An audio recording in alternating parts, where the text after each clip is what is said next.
बसायचंय. Hello, कृपया सगळ्यांनी जागेवर बसायचंय. माननीय महापौर मध्ये तिथे आलेले, कृपया सगळ्यांनी जागेवर बसायचंय.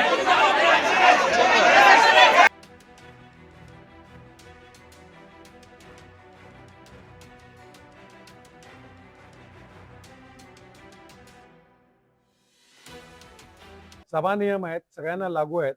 यावेळी नवीन आहेत, नवीन त्यांना नियम माहीत नाही, त्यामुळे आम्ही यावेळी लेट गो केलेला आहे. पुढच्या वेळी नियमाप्रमाणे कामकाज चालू. खेळीमेळीच्या वातावरणामध्ये महासभा पार पडलेली आहे. सर्व विषय हे सहमतीने सगळे झालेले आहेत, त्यामुळे वातावरण चांगलं होतं, चांगल्या पद्धतीने होतं. आणि महासभेमध्ये अशा छोट्या मोठ्या कुरबुरे होतात, त्याच्यात फार काय मनावर घेण्यासारख्या नव्हत्या. परंतु नवीन काही सदस्य आहेत आणि त्यांना कसं बोलावं, काय बोलावं हे कळत नाही, कुठच्या कॉमेंट्स कराव्या हे कळत नाही. परंतु त्यांना आम्ही तशीच कल्पना दिलेली आहे. पुढच्या वेळी असं काही ते करणार नाही असं मला खात्री आहे. तर कुठले कुठले महत्त्वाचे विषय होते यामध्ये की ज्या विषयावरती चर्चा झालेली आहे, त्या विषयावरती मतदान घ्यावं लागेल? बघा, महिला बालकल्याणचे सदस्य असतील, आरोग्याचे सदस्य असतील, त्याचप्रमाणे प्रभाग रचना असेल, पाणी पुरवठ्याचे आहेत, फेरीवाल्यांचे विषय आहेत, उद्यानांचे विषय आहेत, असे अनेक विकास कामांचे विषय आलेले आहेत.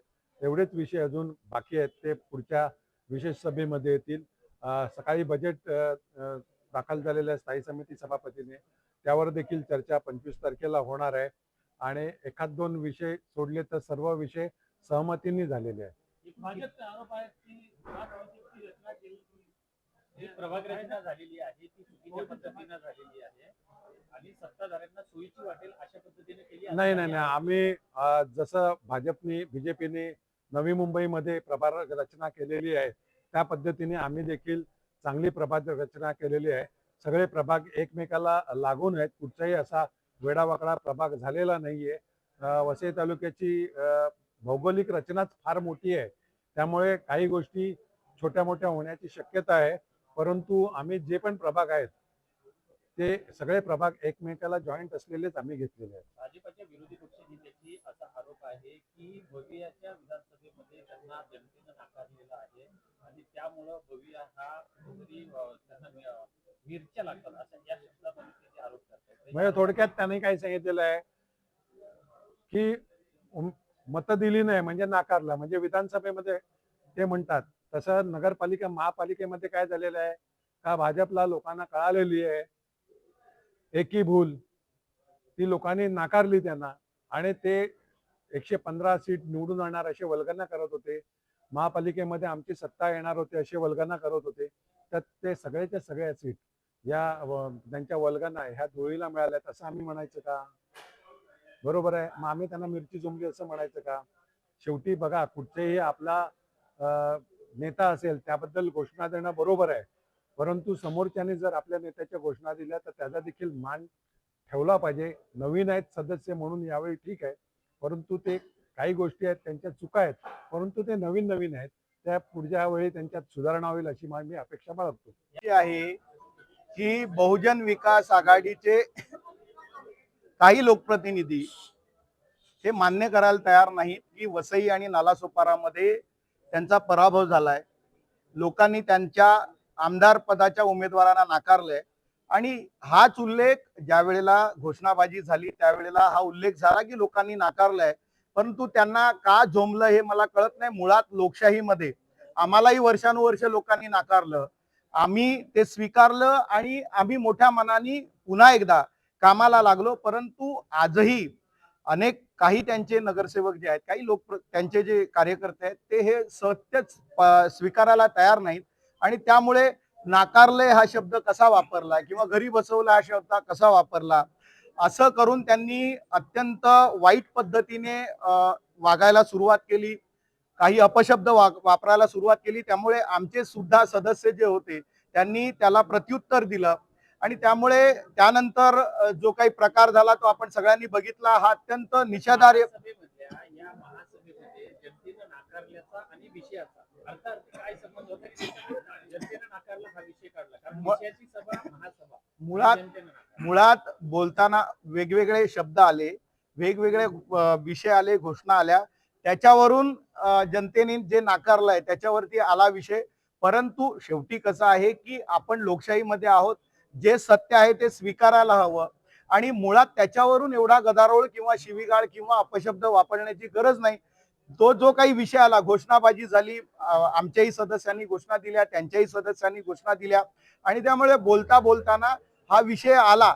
परंतु त्याच्यावरती इतक्या खालच्या पातळीवरती जाण्याची गरज नाही. आता तो विषय संपलेला आहे. सन्माननीय महापौर साहेबांनी सुद्धा त्याच्यावरती वादावरती पडदा टाकलेला आहे. त्यामुळे आम्ही हा विषय पुढे वाढवू इच्छित नाही. परंतु लोकशाहीमध्ये आपला पराभव स्वीकारण्याची मानसिकता ही लोकांनी तयार करायला पाहिजे. बहुजन विकास आघाडीवाल्यांनी पण तयार करायला पाहिजे अशी अपेक्षा आहे. जर तुम्ही महासभेमध्ये जर घोषणा देत असाल तर त्यांनी ही घोषणा देणं आहे असं वाटतं? मुळात जर आपण सुरुवातीपासून सभेत असाल तर भारतीय जनता पक्षाच्या कुठल्याही कार्यकर्त्यांनी कुठल्याही नगरसेवकांनी एकही घोषणा दिली नाही. सुरुवातीपासून बजेट मांडण्यापासून अनेक वेळेला बहुजन विकास आघाडीच्या नगरसेवकांनी आपल्या पक्षाचा आणि नेत्यांचा उदो केला.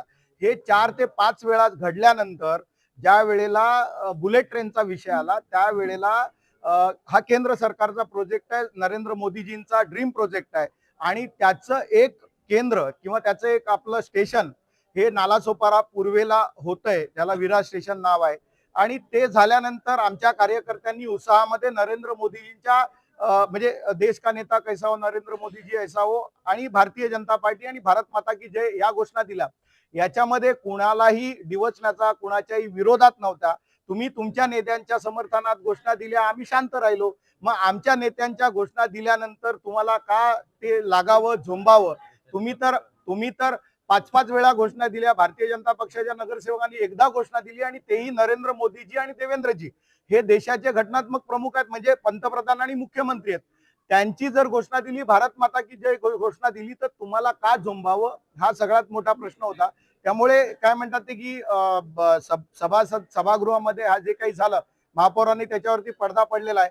त्यामुळे तो विषय आता संपलेला आहे. आमच्यासाठी महत्वाचा विषय जो आहे तो प्रभाग समितीची रचना, ज्या बेकायदेशीरपणे प्रभाग समितीची महापालिकेनी म्हणजे तो तर तुम्ही ऐकलं असेल की शेवटच्या क्षणी म्हणजे ज्या वेळेला प्रस्ताव ठेवला त्यावेळेला सुद्धा सभासदांकडे गोषवारा नव्हता. सभागृह नेत्यांनी प्रस्ताव वाचून दाखवला, त्याच्यानंतर विरोधी पक्षनेत्यांनी गटनेत्याकडे फक्त ती प्रत दिली. मुळात असं आहे की आपण बघितली रचना तर पूर्वेचा प्रभाग पश्चिमेच्या प्रभाग समितीला आणि एक पश्चिमेचा प्रभाग पूर्वेच्या प्रभाग समितीला, एक अनाकलनीय अशी रचना सगळीकडे झालेली आहे. तुम्ही आपण बघात तर काही ठिकाणी 12 आहेत, काही ठिकाणी 16 आहेत. मला हे कळलंच नाही की विरार पूर्वेचा एक प्रभाग विरार पश्चिमेला आणायचा आणि विरार पश्चिमेचा एक प्रभाग विरार पूर्वेला आणायचा. म्हणजे 2 प्रभाग समित्यामध्ये सलग विरार पूर्वेचे प्रभाग नाही आहेत. तर एकाच प्रभाग समितीमध्ये विरार पश्चिमेचा एक प्रभाग आहे, दुसऱ्या प्रभाग समितीमध्ये विरार पूर्वेचा एक प्रभाग विरार पश्चिमेला आहे. त्यामुळे अशी चुकीची आणि केवळ राजकीय स्वार्थासाठी जी काही रचना केलेली आहे त्याचा आम्ही पर्यायी ठराव दिला आणि तो ठराव जो आहे तो सुद्धा आम्ही मांडलेला होता. या संदर्भात आम्ही जे काही तक्रार आहे ती नगरविकास विभागाकडे दिलेली आहे. आमची त्या ठिकाणी तक्रार झालेली आहे. येणाऱ्या काळामध्ये त्याच्यावरती कारवाई होईल आणि हा जो काही ठराव केलेला आहे तो विखंडित होईपर्यंत भारतीय जनता पार्टीचा आम्ही सगळे त्यामध्ये काम करत राहू.